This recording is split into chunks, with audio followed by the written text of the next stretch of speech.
Shalom sobat Tuhan, perkenalkan nama saya Stelina Sinambela dan saya sekarang 9 tahun. Sekarang saya akan menceritakan kisah saya di kolam Bethesda. Di Yerusalem, dekat pintu gerbang domba, sebuah kolam. Orang-orang sekitarku memanggilnya Bethesda. Bethesda itu memiliki nama serambi. Di setiap serambi itu banyak orang sakit yang berkumpul di sana untuk sembuh. Aku salah satu orang banyak itu. Kami semua yang ada di sana menantikan guncangan air kolam itu, sebab sewaktu-waktu turun malaikat Tuhan ke dalam kolam itu dan mengguncangkan air kolam itu. Dan siapa saja yang masuk ke dalam kolam itu akan sembuh, apapun penyakitnya. Aku sudah lama sekali menantikan agar menjadi orang pertama yang masuk ke dalam kolam itu.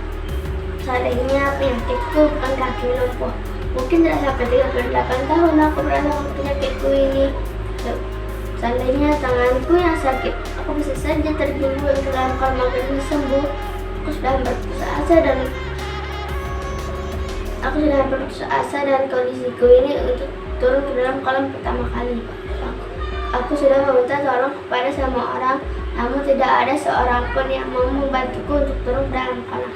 Kalian pikirku, untuk apa mereka membantuku? Mereka juga pasti ingin turun ke dalam kolam terlebih dahulu.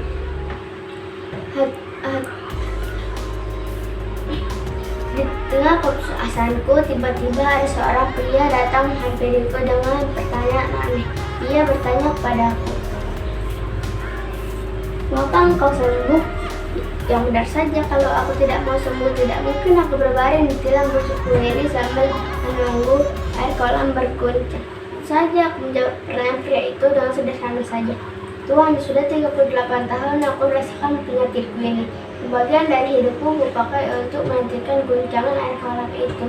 Aku harap orang itu akan iba terhadapku dan membantuku untuk turun ke dalam kolam." Aneh sekali pria itu. Ia menyuruhku berjalan sambil mengangkat tilamku ini. Dan saja aku melakukan apa yang dikatakan oleh pria itu.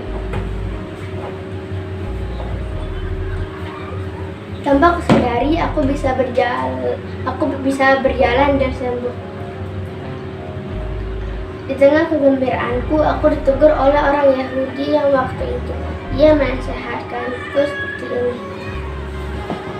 Hari ini hari Sabat, jangan engkau memikul tilammu. Tetapi aku tidak bersalah karena aku disuruh oleh pria berjenggot itu. Baru saja aku ingin mengikat pria itu. Tiba-tiba pria itu hilang dalam kedipan mata di kerumunan orang banyak. Aku tidak tahu siapa yang menyembuhkanku.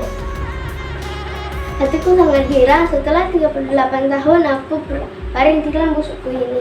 Akhirnya aku bisa berjalan seperti orang lain. Aku berjalan menuju Bait Allah. Tanpa sengaja aku bertemu oleh pria luar biasa yang menyembuhkanku waktu itu.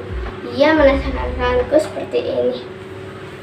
"Engkau telah sembuh, jangan berbuat dosa lagi atau terjadi kepadamu yang lebih buruk." Setelah banyak percakapan kami, aku menyadari bahwa pria luar biasa itu adalah Yesus.